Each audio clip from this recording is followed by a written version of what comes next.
Hello friends, ಎಲ್ಲ ಹೇಗಿದ್ದೀರಾ? ಎಲ್ಲ ಚೆನ್ನಾಗಿದ್ದೀರಾ ಅನ್ಕೋತೀನಿ. ನಾನಂತೂ ಇಲ್ಲಿ ಚೆನ್ನಾಗಿದ್ದೀನಿ. ನೀವು ಚೆನ್ನಾಗಿದ್ದೀರಾ? ಚೆನ್ನಾಗಿದ್ದೀರಾ ಹಂಗೆ ಕಮೆಂಟ್ ಹಾಕ್ರಪ್ಪ, ನಮಗ್ ಖುಷಿ ಆಗುತ್ತೆ. ಇವತ್ ನಾವು ಹೋಗ್ತಿರೋದು ಎಲ್ಲಿಂದ ಅಂತಂದ್ರೆ ಡೆಲ್ಲಿಯಿಂದ ಶ್ರೀನಗರ್ ಹೋಗ್ತಾ ಇದೀವಿ.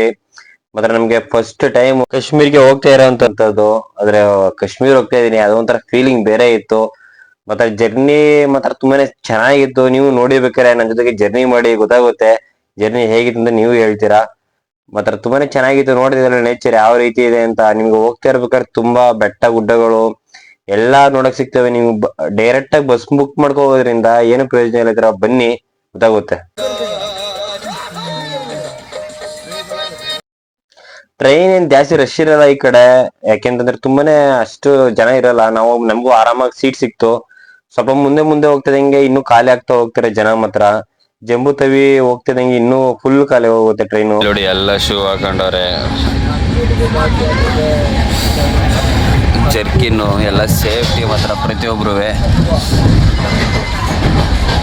ಯಾರು ನಾರ್ಮಲ್ ಆಗಂತೂ ಇರೋಕ್ಕಾಗಲ್ಲ ಇಲ್ಲಿ, ಯಾಕೆಂದ್ರೆ ಸಿಕ್ಕಾಪಟ್ಟೆ ಇದಿರುತ್ತೆ ಇದು.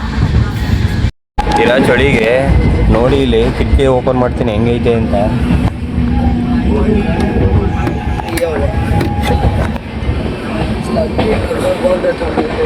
ಏನು ಕಡಿಕಿಲ್ಲ, ಒಂದು 2 ಟ್ರ್ಯಾಕ್ ಬಿಟ್ರೆ ಅಷ್ಟರ ಮಟ್ಟಿಗೆ ಐತೆ. ನೀವು ಡೆಲ್ಲಿಂದ ಬರ್ತೀನಿ ಅಂದ್ರೆ 220 ರೂಪಾಯಿ ತಗೋತಾರೆ ಉಧಂಪುರ್ಗೆ. ನೀವು ಫಸ್ಟ್ ಉಧಂಪುರ್ಗೆ ಬರ್ಬೇಕು. ಉಧಂಪುರ್ಗೆ ನಿಮ್ಗೆ ಒಂದೊಂದು ಟ್ರೈನ್ ಒಂಥರ ಟೈಮಿಂಗ್ಸ್ ಇರುತ್ತೆ. ನಿಮ್ಗೆ ಹಾಕಿರ್ತೀನಿ ನೋಡಿ ಇಲ್ಲೇನೆ. ಬರೀ 220 ರೂಪಾಯಿ ತಗೋತಾರೆ ಅಷ್ಟೇ. ಟ್ರೈನಿಗೆ ಬರ್ತೀನಿ ಅಂದ್ರೆ ಜನರಲ್ ಬನ್ನಿ, ಯಾಕೆಂದ್ರೆ ತುಂಬಾ ರಶ್ ಇರಲ್ಲ. ಮತ್ತೆ ನೀವು ಈ ಟೈಮಲ್ಲಿ ಬರ್ತೀನಿ ಅಂದ್ರೆ ಸ್ವಲ್ಪ 1 ಅವರ್ 2 ಅವರ್ ತುಂಬಾ ಲೇಟ್ ಆಗುತ್ತೆ ಬರೋದು. ಯಾಕೆಂತಂದ್ರೆ ತುಂಬಾ ಇಡ್ಲಿ ಇರೋದ್ರಿಂದ ಅಥವಾ ಬೇರೆ ಏನಿದ್ರಿಂದ ತುಂಬಾ ಲೇಟ್ ಆಗಿ ಬರುತ್ತೆ ಟ್ರೈನು. ಓಕೆನಾ? ನಾವು ತುಂಬಾನೇ ದೂರದಲ್ಲಿ ನೋಡಿದ್ವಿ. ತುಂಬಾನೇ ಕನ್ಸ್ಟ್ರಕ್ಷನ್ ತುಂಬಾನೇ ಆಗ್ತಿತ್ತು. ನೋಡ್ತಾ ಇರ್ಬೋದು ಯಾವ ರೀತಿ ಆಗ್ತಿದೆ ಅಂತ. ನದಿಗಳೆಲ್ಲ ಖಾಲಿ ಖಾಲಿ ಇದೆ. ಮಾತ್ರ ನದಿ ಎಲ್ಲ ಫುಲ್ ಆಗ್ಬಿಟ್ರೆ ಏನ್ ವ್ಯೂ ಅಂತೀರಾ, ತುಂಬಾನೇ ಸಖತ್ತಾಗಿ ಕಾಣುತ್ತೆ. ಮಾತ್ರ ತುಂಬಾನೇ ಖುಷಿ ಆಗ್ತಿತ್ತು ಮಾತ್ರ ನಮ್ಗೆ ನೋಡ್ತಾ ಇದ್ರೇನೆ. ನೋಡಿ ಯಾವ ರೀತಿ ಇದೆ ಅಂತ ಅಲ್ವಾ. ತುಂಬಾ ಖುಷಿ ಆಗುತ್ತೆ ಇವೆಲ್ಲ ನೋಡ್ತಾ ಇದ್ರೆ. ಕನ್ಸ್ಟ್ರಕ್ಷನ್ ಆಗ್ತಿರೋದು ಅಂದ್ರೆ ಕೆಳಗಡೆಯಿಂದ ಎಲ್ಲ ಫುಲ್ ಎಲ್ಲ ಮಾಡ್ತಾ ಅಂದ್ರೆ ಖುಷಿ ಆಯ್ತು. ಮಾತಾಜಿ, ಜೈ ಮಾತಾಜಿ, ಜೈ ಮಾತಾಜಿ, ಜೈ ಮಾತಾಜಿ, ಜೈ ಮಾತಾಜಿ. ನಮ್ಮೂರಲ್ಲಿ ನಾವು ಮಾದಾಪುರ ಬೆಟ್ಟಕ್ಕೆ ಹೋಗಿದ್ರೆ ಹೆಂಗ್ ಕೂಕ್ ಹೋಗ್ತಿವೋ ಹಂಗೇನೆ ಇಲ್ಲೂ ಇವ್ರು ಒಂದ್ ದೇವ್ರಿಗೆ ಹೋಗ್ತಿದ್ರು. ಜಂಬೂ ತವಿ ಹತ್ರ ಇಳ್ಕೊಂಡ್ರು ಎಲ್ಲ ದೇವಸ್ಥಾನಕ್ಕೆ ಹೋಗ್ತೀನಿ ಅಂತ. ಅಲ್ಲಿಂದ ಸಿಗುತ್ತಂತ ಇವ್ರಿಗೆ, ಅಲ್ಲಿ ಹೇಳ್ತಾ ಇದ್ರು ಎಲ್ಲ. ನಾವು ಅದೇ ತರ ಕೂಕ ಬಂದ್ವಿ. ನಾವು ಈಗ ಬಂದಿದ್ದೆ ಉಧಂಪುರ್ಗೆ. ಇಲ್ಲಿ ನೋಡಿ, ಇಲ್ಲಿ ಬರ್ತಾ ಇದ್ದಂಗೆ ಟ್ರೈನ್ ನಂಗೆ ತುಂಬಾ ಒಂಥರ ಭಯ ಸ್ಟಾರ್ಟ್ ಆಯ್ತು. ಆದ್ರೂ ಭಯ ಇಲ್ದಿರೋ ತರ ಮಾಮೂಲಿ ಟ್ರೈನ್ ಎಲ್ಲ ಇಳ್ಕೊಂಡು ಬರ್ತಾ ಇದೆ. ನೀವ್ ಇಲ್ಲಿ ಬರ್ತೀನಿ ಅಂದ್ರೆ ನೋಡಿ, ಇಲ್ಲಿ ಯಾವ್ದೇ ರೀತಿ ನೆಟ್ವರ್ಕ್ ವರ್ಕ್ ಆಗಲ್ಲ ನಿಮ್ಗೆ. ಅಲ್ಲಿಗೆ ಅರ್ಧ ದಾರಿಗೆ ಲಾಸ್ಟ್ ಆಗೋಗುತ್ತೆ ನಿಮ್ಗೆ. ಉಧಂಪುರ್ ಬರ್ತೀನಿ ಅಂದ್ರೆ ನಿಮ್ಗೆ ನೆಟ್ವರ್ಕ್ ಇದಾಗೋಗುತ್ತೆ. ನೀವು ಒಂದ್ 2-3 ಸ್ಟಾಪ್ ಹಿಂದೆನೆ ನೋಡ್ಕೋಬೇಕು. ನಮ್ಗೆ ನೆಟ್ವರ್ಕ್ ವರ್ಕ್ ಆಗಲ್ಲ ಅಲ್ವಾ. ಅದರಿಂದ ಯಾವ ಸ್ಟಾಪ್ ನೀವು ಇಳಿಬೇಕಾದ್ರೆ ನೋಡ್ಕೊಂಡು ಇಳಿಬೇಕು, ಯಾಕಂದ್ರೆ ಮುಂದೆ ಹೊಂಟೋಗ್ಬಿಟ್ರೆ ಕಷ್ಟ. ನೋಡ್ಕೊಳ್ಳಿ. ಇಲ್ಲಿ ಟ್ರೈನ್ಗಳು ಮಾತ್ರ ಎಲ್ಲ ತೊಳೆದಿರಂಗೆ ಕಾಣಿದೆ. ಇದು ಅದೊಂಥರ ಖುಷಿ ಆಯ್ತು. ರೈಲ್ವೆ ಸ್ಟೇಷನ್ ಮಾತ್ರ ಫುಲ್ ಕ್ಲೀನ್ ಇತ್ತು, ಅದು ನೋಡಿ ಖುಷಿ ಆಯ್ತು. ರೈಲ್ವೆ ಸ್ಟೇಷನ್ ಅಲ್ಲಿ ಮಾತ್ರ ತುಂಬಾನೇ ಸೇಫ್ಟಿ ಮಾತ್ರ ತುಂಬಾನೇ ಚೆನ್ನಾಗಿರುತ್ತೆ. ಯಾಕೆಂದ್ರೆ ಒಂದೊಂದು ರೈಲ್ವೆ ಸ್ಟೇಷನ್ ಅಲ್ಲಿ ಇಲ್ಲ ಅಂದ್ರೂ 3-4 ಜನ ಆರ್ಮಿಗಳು ನಿಂತಿರ್ತಾರೆ. ನಂಗೂ ನೋಡಿದಾಗ ಒಂಥರ ಭಯ ಆಯ್ತು, ಏನ್ ಇಷ್ಟು ಮಟ್ಟಕ್ಕೆ ಸೆಕ್ಯೂರಿಟಿ ಇರುತ್ತಾ ಅಂತ. ಆದ್ರೆ ಹೋಗ ಬರೋ ದಾರಿಲೆಲ್ಲ ಫುಲ್ ಸೆಕ್ಯೂರಿಟಿ ಚೆನ್ನಾಗಿರುತ್ತೆ. ಯಾವುದೇ ರೀತಿ ಹೆದರೋ ಅಂತಹ ಪರಿಸ್ಥಿತಿ ಇರಲ್ಲ. ಯಾಕೆಂದ್ರೆ ಸ್ವಲ್ಪ ನೋಡ್ತಾ ಇದ್ದಂಗೆ ಸ್ವಲ್ಪ ಭಯ ಎಲ್ಲ ಸ್ವಲ್ಪ ಹೋಗ್ತಾ ಇರುತ್ತೆ ನಿಮ್ಗೆ. ನೀವು ಇಲ್ಲಿಂದ ಬರ್ತೀನಿ ಅಂದ್ರೆ ನೋಡಿ, ಇಲ್ಲಿ ನಿಮ್ಗೆ ಇಲ್ಲಿ ನೋಡಿ, ಇಲ್ಲಿ 20 ರೂಪಾಯಿ ಕೊಟ್ರೆ ಸಾಕು ನಿಮ್ಗೆ. ಇಲ್ಲಿ ಒಂದು ಟೆಂಪೋ ಸಿಗುತ್ತೆ ನಿಮ್ಗೆ. ಟೆಂಪೋ ಸಿಕ್ತಾಗ ಹತ್ಕೊಂಡು ಮೇಲ್ಗಡೆ ಹೋದ್ರೆ ನಿಮ್ಗೆ ಬರೀ 200 ರೂಪಾಯಿ ಕರ್ಕೊಂಡು ಹೋಗ್ಬಿಡ್ತಾರೆ ನಿಮ್ಗೆ ಬನಿಯಲ್ಗೆ. ಇಲ್ಲ ಅಂತಂದ್ರೆ ನಿಮ್ ಹತ್ರ ಚೆನ್ನಾಗಿ ದುಡ್ಡ ಕಿತ್ಕೋತಾರೆ. ಆದ್ರೆ 500 ರೂಪಾಯಿ ಕೇಳ್ತಾರೆ, ಇಲ್ಲ 1000 ರೂಪಾಯಿ ಕೇಳ್ತಾರೆ. ಆತರ ಕೇಳ್ತಾರೆ. ನೀವು ಆದಷ್ಟು ಅಮೌಂಟ್ ನ ಉಳಿಸ್ಬೇಕು ಅಂದ್ರೆ ಇದೇ ರೀತಿ ಆಟೋದಲ್ಲಿ ಬನ್ನಿ. ಇಲ್ಲಿಂದ ನಿಮ್ಗೆ ಮೇಲ್ಗಡೆ ಬಸ್ ಸ್ಟ್ಯಾಂಡ್ಗೆ ಬರೀ 20 ರೂಪಾಯಿ ತಗೋತಾರೆ ಅಷ್ಟೇನೆ. 20 ರೂಪಾಯಿ ತಗೊಂಡಾದ್ಮೇಲೆ ನೀವು ಮೇಲ್ಗಡೆ ಹೋಗಾದ್ಮೇಲೆ ನಿಮ್ಗೆ ಬಸ್ ಸ್ಟ್ಯಾಂಡ್ ಇಂದ ನಿಮ್ಗೆ 200 ರೂಪಾಯಿ ತಗೋತಾರೆ ಅಷ್ಟೇನೆ. ಅಲ್ಲಿ ನಿಮ್ಗೆ 4 ವೀಲರ್ ಯಾವ್ದಾರ ಒಂದು ಇದಿರುತ್ತೆ, ಕಾರ್ ಇರುತ್ತೆ.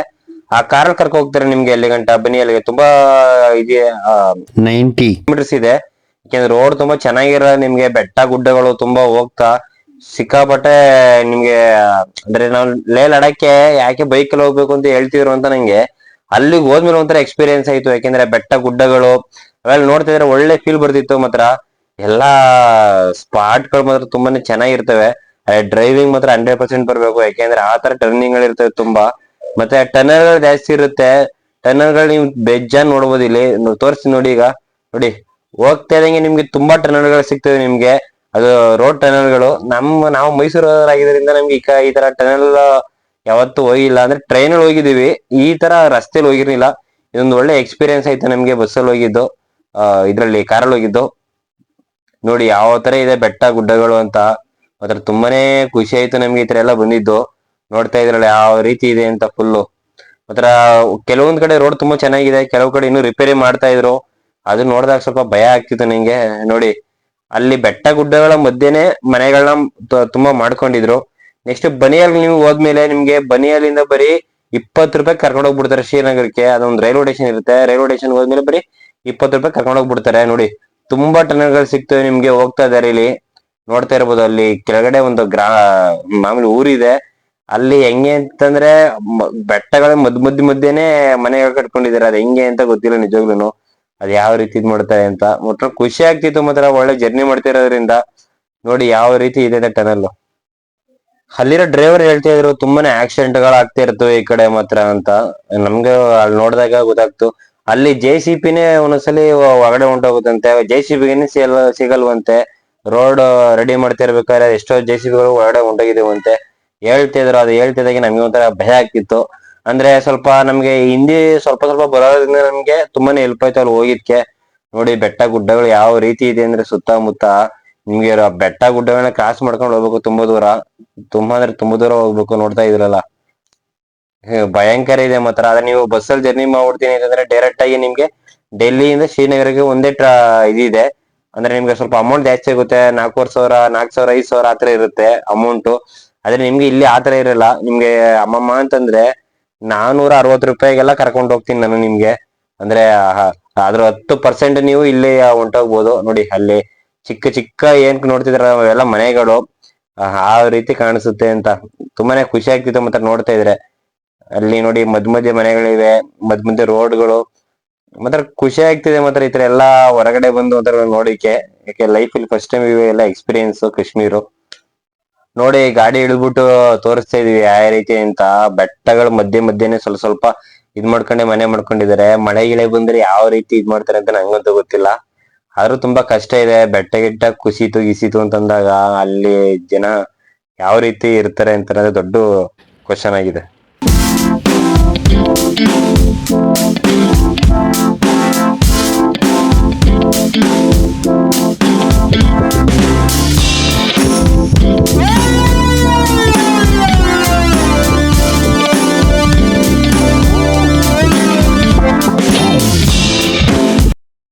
Welcome to Banihal railway station.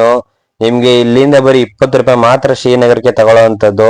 ಈಗ ನೋಡ್ತಾ ಇಲ್ಲ, ನಾವೆಲ್ಲ ಟ್ರೈನಿಗೆ ವೇಟ್ ಮಾಡ್ತಾ ಇದೀವಿ. ಈ ಕಡೆಯಿಂದ ಟ್ರೈನ್ ಬರೋದು. ಇಲ್ಲಿ ನಿಮ್ಗೆ ಮಿನಿಮಮ್ 10 ರಿಂದ 20 ಜನ ಆರ್ಮಿಗಳೇ ಇರ್ತಾರೆ ಇಲ್ಲಿ. ಮತ್ತೆ ನೀವು ಇಲ್ಲಿ ಏನ್ ನೋಡ್ತಾ ಇದೀರಾ ಅಲ್ಲಿ ತುಂಬಾ ಅಂದ್ರೆ ತುಂಬಾನೇ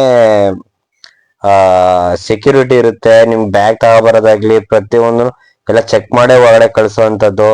ಮತ್ತೆ ಸಿಕ್ಕಾಪಟ್ಟೆ ಚಳಿ ಇರುತ್ತೆ. ಆದಷ್ಟು ನೀವು ವೇರ್ ಮಾಡಿ ಸ್ವೆಟರ್ಸ್ ಆಗ್ಲಿ ಸಾಕ್ಸ್ ಆಗ್ಲಿ ಯಾವ್ದನ್ನ ಸ್ಕಿಪ್ ಮಾಡಕ್ ಹೋಗ್ಬೇಡಿ. ಯಾಕಂದ್ರೆ ಸಿಕ್ಕಾಪಟ್ಟೆ ಚಳಿ ಇರುತ್ತೆ. 20 ಚಪಾತಿ ತಗೊಬಂದಿದೆ. ಮಾತ್ರ ಎಕ್ಸ್ಪೆನ್ಸಿವ್ ಆಗುತ್ತೆ ಊಟಕ್ಕೆ ಅಂತ ಎಲ್ಲ ಕಲೆ ಇತ್ತು. ಯಾವುದೇ ರೀತಿ ಏನು ಜಾಸ್ತಿ ಮಾತಾಡೋಂಗಿಲ್ಲ. ಮಾತಾಡಿದ್ರೆ ಜಗಳಿಗೆ ಬಂದ್ಬಿಡ್ತಾರೆ. ಹುಷಾರಾಗಿರ್ಬೇಕು. ಟ್ರೈನ್ ಮಾತ್ರ ಚೆನ್ನಾಗೈತೆ. ಯಾರೋ ಒಬ್ರು ಮಾತಾಡಿದ್ರು, ಅದಕ್ಕೆ ಒಂದ್ ಜಗಳ ಆಯ್ತು ರೈಲ್ವೆ ಸ್ಟೇಷನ್ ಅಲ್ಲಿ. ಅದಕ್ಕಾಗಿ ಹತ್ರ ಹೇಳಿದ್ದು ನಾನು ಅಲ್ಲಿ. ಮತ್ತೆ ಇಲ್ಲಿ ನೋಡ್ತಾ ಇದ್ರಲ್ಲ ನೀವು, ಟ್ರೈನ್ ಜರ್ನಿ ಮಾತ್ರ ಸೂಪರ್ ಆಗಿತ್ತು. ಮತ್ತೆ ಯಾವ ಮರದಲ್ಲೂ ಎಲೆಗಳು ಕಾಣಲೇ ಇಲ್ಲ. ಬರೀ 10 ರೂಪಾಯಿ ತಗೋತಾರೆ ಅಷ್ಟೇ ಅದು ಕಾಯಿಗೆ, ತೆಂಗಿನಕಾಯಿ ಚೂರಿಗೆ. ಮತ್ತೆ ಇಲ್ಲಿ ನೋಡ್ತಾ ಇದ್ರೆ ಇಲ್ಲಿ ರೈಲ್ವೆ ಸ್ಟೇಷನ್ ಫುಲ್ ಜನ ಅಂದ್ರೆ ಜನ ಇದ್ರು ಮಾತ್ರ. ಇಲ್ಲಿ ನೋಡ್ತಾ ಇರ್ಬೋದು ಯಾವ ರೀತಿ ಇದೆ ಅಂತ.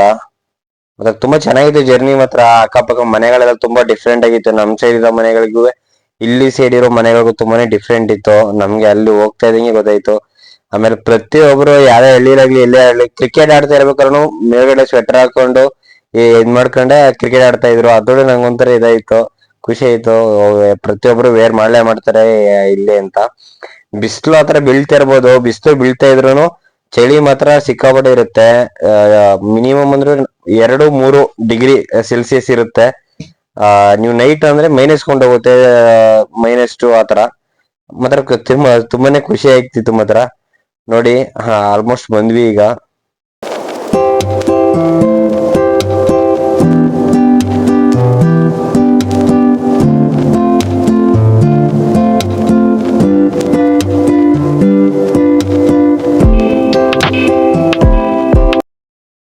ನೋಡಿ ಈಗ ನಾವು ಶ್ರೀನಗರ ರೈಲ್ವೆ ಸ್ಟೇಷನ್ ಬಂದಿದೀವಿ.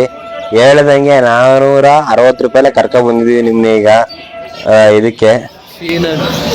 ಶ್ರೀನಗರ ರೈಲ್ವೆ ಸ್ಟೇಷನ್ ಇದು ಕಾಶ್ಮೀರು. ತುಂಬ ಖುಷಿ ಐತೆ ಮಾತ್ರ. ಸಿಕ್ಕಾಪಟ್ಟೆ ಚಳಿ, ಯಪ್ಪ ದೇವರು. ನಾಯಿಗಳಿವೆ ಶೇಲೆ.